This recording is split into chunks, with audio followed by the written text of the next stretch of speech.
In an embarrassing primetime address from the White House, Donald Trump insisted that his return to office had already transformed the country, ending economic turmoil and restoring order after what he falsely portrayed as chaos under his predecessor.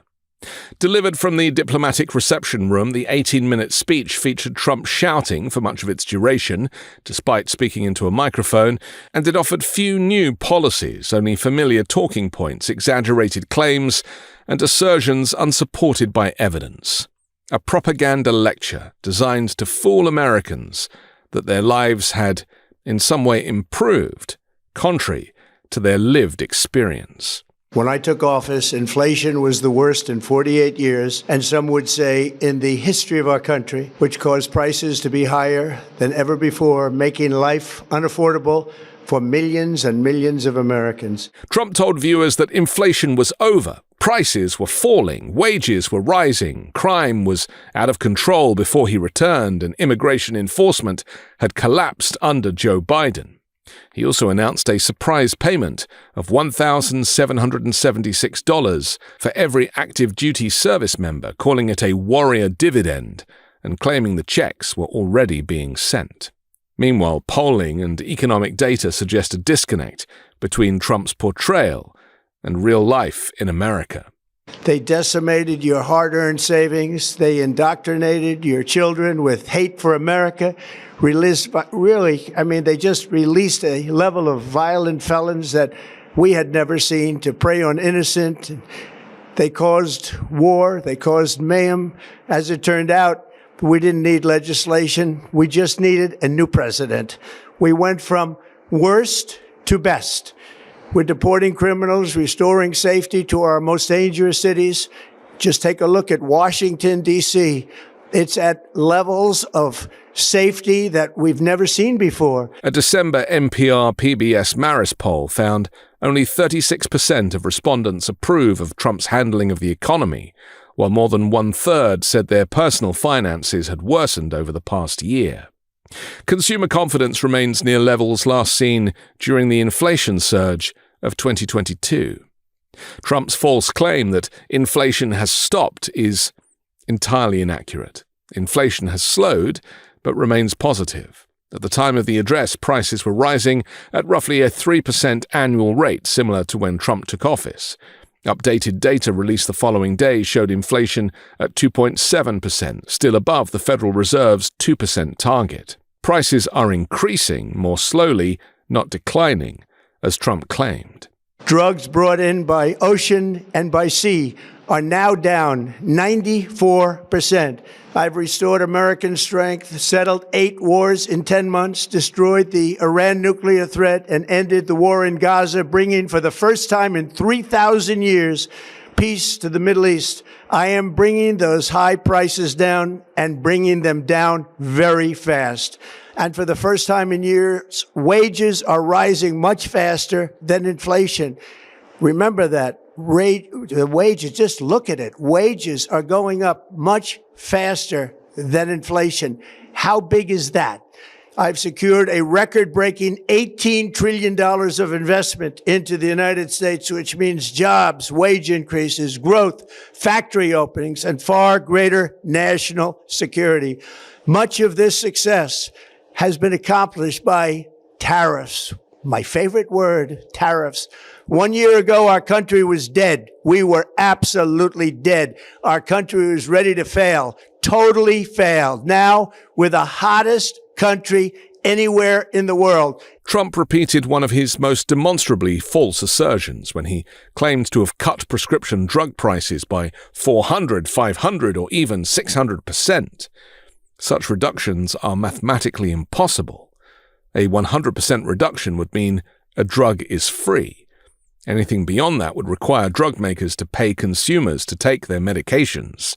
No policy or negotiation has produced outcomes even remotely close to what Trump described. Military service members will receive a special, we call warrior dividend before Christmas, a warrior dividend.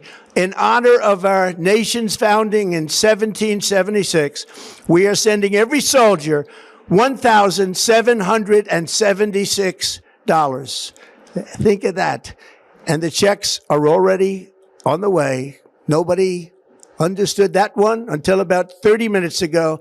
And I used the threat of tariffs to get foreign countries who would never have done it to pay the cost of this giant dollar reduction.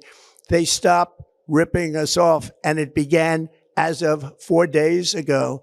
And no president has ever had the courage or ability to get this done until now. He also accused the Biden administration and congressional Democrats, without evidence, of looting trillions of dollars from the Treasury, blaming them for high prices and economic instability.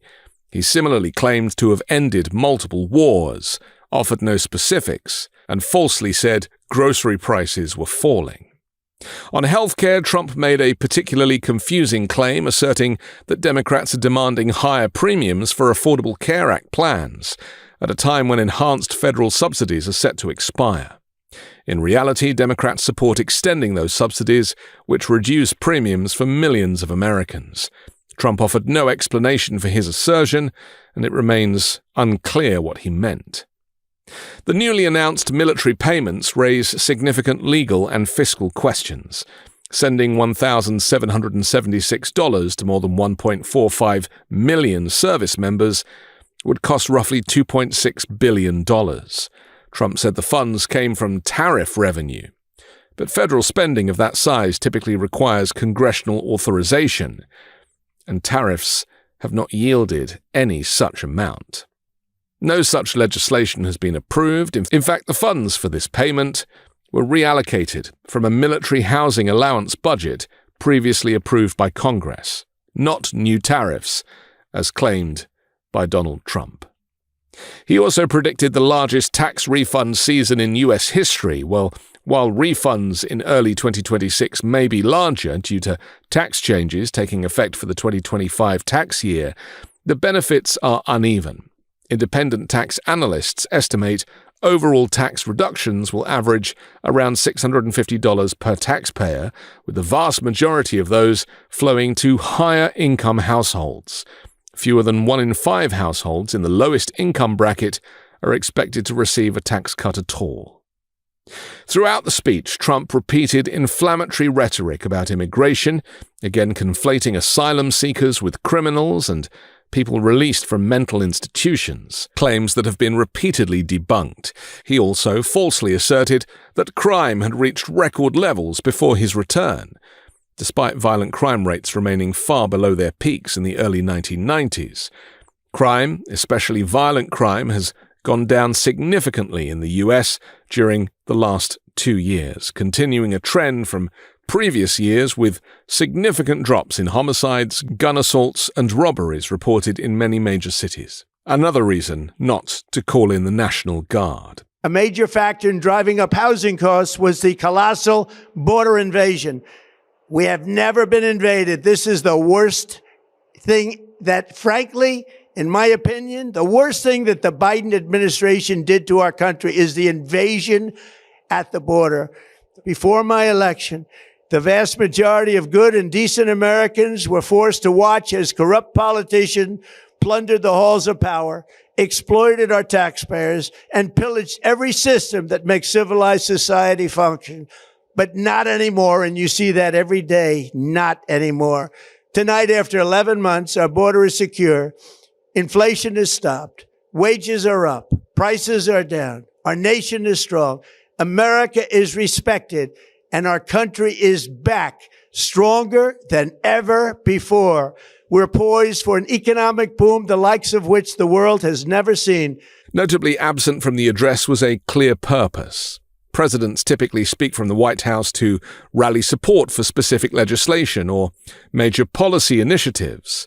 Trump's remarks appeared instead to function as a campaign-style monologue, a restatement of grievances, applause lines, and exaggerated achievements and lies, delivered from the trappings of presidential authority.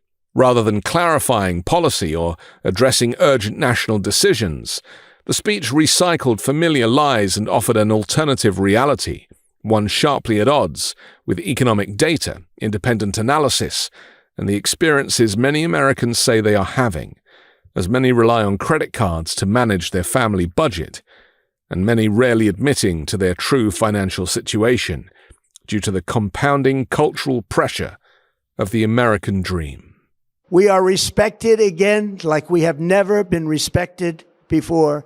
To each and every one of you, have a Merry Christmas and a Happy New Year. God bless you all.